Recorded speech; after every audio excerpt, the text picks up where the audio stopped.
Hi everyone and welcome to Girls in Motion. I'm Ella Plotkin and today I have a very special guest with me, Clelia Castro-Malaspina. Clelia is an alum of Tenafly High School who grew up loving soccer, went on to play throughout her life, and even turned her passion into a book called Girls with Goals, which highlights the stories of women in soccer. Clelia, thank you so much for joining me today. Thank you for having me. So the first question I have for you is, what made you fall in love with soccer? Yeah, so I first started playing soccer when I was 8 years old in the second grade, right here in Tenafly. I was in a rec league. I think my first game was outside of Stillman School. We played by the library too, and I immediately took to it. It was just like a source of fun, positive. It was a positive experience from the beginning. I grew up in a household that had, my mom is French, my dad is from Peru, so soccer is a big part of their cultures, and it was always part of our house. I played with my brothers. When I got a chance to play, for real, it was so fun. I loved it from the beginning. I helped that I was pretty good at it, so I was asked to be on the travel team, and then my freshman year of high school, I got to be on the varsity team, and then I was eventually captain. And it was the source of these amazing friendships that a lot of that I've kept through adulthood, and just a lot of fun. I have really positive associations with playing soccer in my youth. And as far as like watching the sport, another big moment was when I was 16, the 1999 Women's World Cup, that like Mia Hamm, Brandi Chastain year that kind of took the world by storm. I got to witness that in person, live, and watching the matches on TV, and that had a huge impact on me. And it made me fall in love with the U.S. women's national team. They were just this amazing group of women who were just so strong and so cool and seemed like me and my friends, but were so powerful, and that really inspired me and kind of instilled this love for that team specifically in the game in me that I still have today. So would you say that was kind of like the moment where you realized soccer was always going to be a part of your life? Because I feel like there's like a lot of students in high school, they play a bunch of sports, and then after they graduate high school, it's like they never played and they totally forget about it. Yeah, I always had the sense that soccer was going to be a part of my life. I think it helped that my family was a part of it, my friend group was a part of it, so it felt like, how could this thing that's so important to me could ever leave me? And I did not play after high school. I did not play in college. I didn't have that skill level. I also think at the time, it was like the late 90s, early 2000s, it was different. Like today, I think if you're good at soccer, there's more pathways to like take that seriously. Back then it was less organized, I think. So I think a kid like I was today probably would have had a path to like maybe like a D3 school or something. But back then it wasn't quite as, the development wasn't quite as tight, I think. But I knew it'd always be a part of my life. And it was like, I actually played in like casual leagues, grown up. I have kids, so I say grown ups instead of adults, but adult leagues until like 30. I'm 42 now. Because I wrote this book, I've been invited to play in a lot of leagues, and I'm a little nervous, but I think I'm going to say yes and play in like a co-ed league of old people and give it a try again. Okay, so the fact that you just mentioned your book, let's get a little bit into that. So What was it like learning about the history of women's soccer and like the players who came before?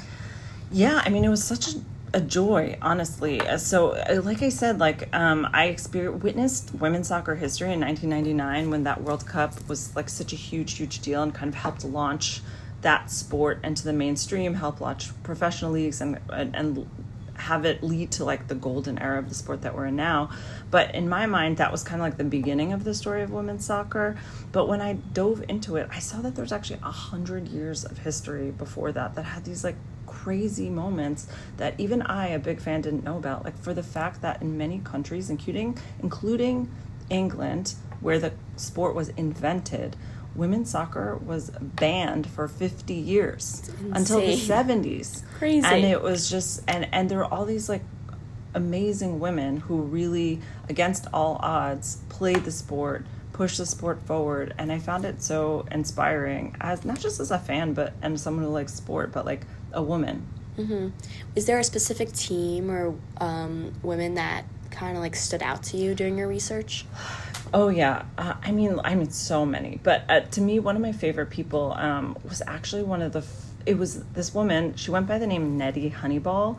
It was like 1894 in Victorian England. So this is a time where women were wearing like corsets and big bustling skirts and stayed at home and were proper and took care of their kids. They absolutely, under no circumstances, went on a field and played a sport. Certainly not soccer, which was very much a man's space.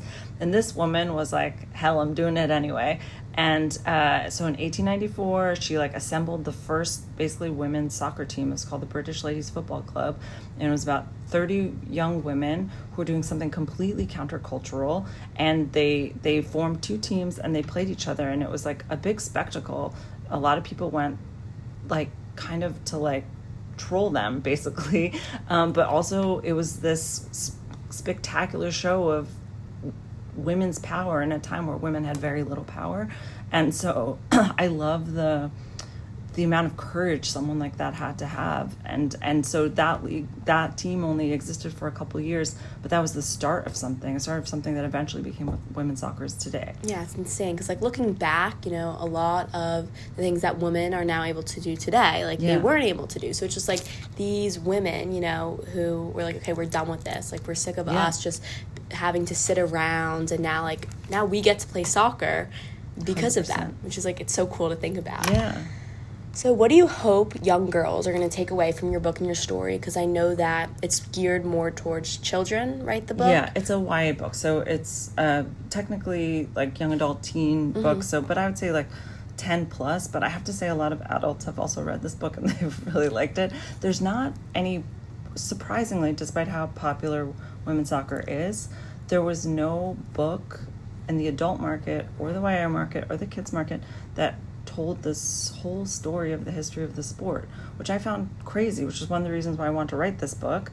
And I think it's important to know women's history. So often women's history has not been written down, has been erased. And for us, and this is an area where women have made so much progress and have been so victorious and have gone from having absolutely nothing to having almost everything.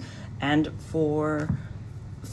we women and men and boys and girls need to know that history and feel pride in that. And you know, it's complicated times in the world right now, but there is progress happening in places for women, and this is one of them. It's like almost every day in the sport and in women's sports in general, there's a new milestone, a new achievement, and it's because of these women who for over a century were fighting for any bit of ground they could get so they could play the game that they loved. And I find that so inspiring.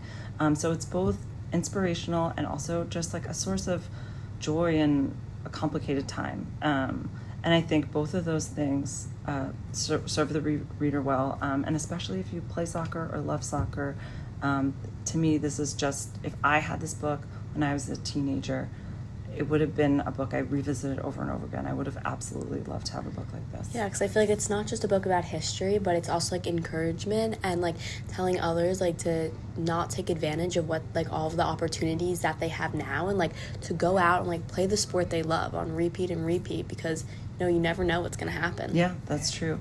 And just like kind of understanding that we're all here because of other people's struggle and other people's fight. And it kind of just gives you an appreciation for just what we're able to do, and maybe we can take it even further. Yeah, okay. Thank you so much. Thank you, Ella. Thank you for coming.